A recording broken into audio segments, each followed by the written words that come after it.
আমার একটা একটা শর্ত আছে। কি শর্ত? আমরা সব শর্তে রাজি আছি।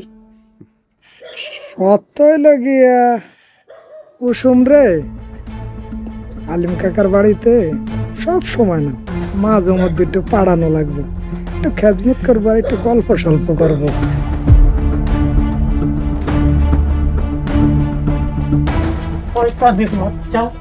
এত বড় সাহস আমার বাড়িতে আমার বউয়ের নামে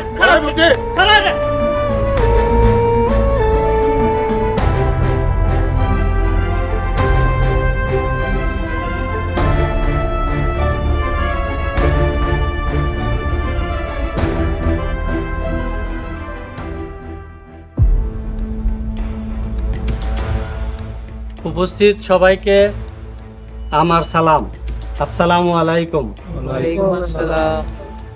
আপনাদের সবাইকে একটা জিনিস পরিষ্কার করে বলি, সেটা হলো এই মতি মিয়া হালিম খাঁর কাছে এই বাড়ি ভিটা বন্ধক রাইখা অনেকগুলা টাকা ধার নেয়।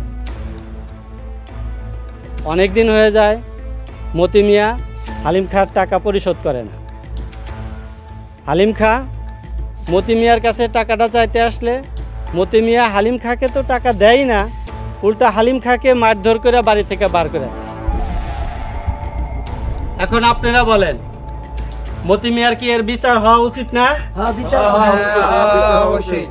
মিছা কথা।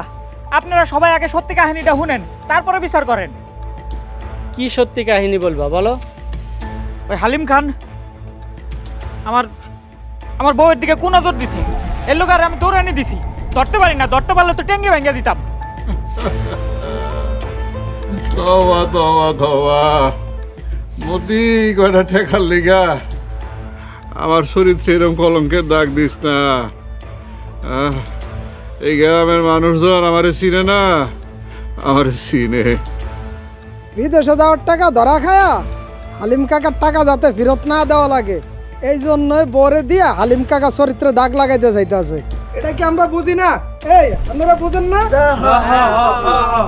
আমি এখন আপনারা উপস্থিত যারা আছেন, আপনাকে সবার কাছে আমি এই বিচারের দাবি রাখলাম, আমার এই সুষ্ঠু বিচার করে দেন।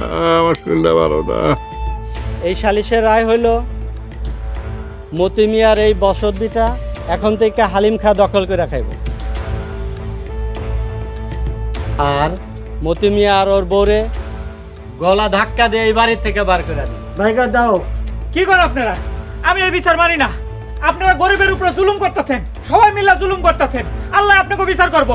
আমি মানি না এই বিচার, আমি যাবো না, আমার বাড়ি থেকে আমি যাবো না।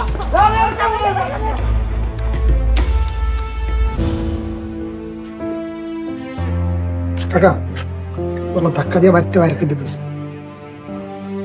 আমার একটু ভালো লাগতেছে। আপনার ঘরে সবাই ধন্যবাদ। নগদ পেমেন্টে 500 টাকা পর্যন্ত ক্যাশব্যাক আর লেনদেনে প্রতিদিন ডিপ ফ্রিজ এবং ঘন্টায় ঘন্টায় এসি টিভি সহ দারুণ সব গিফট।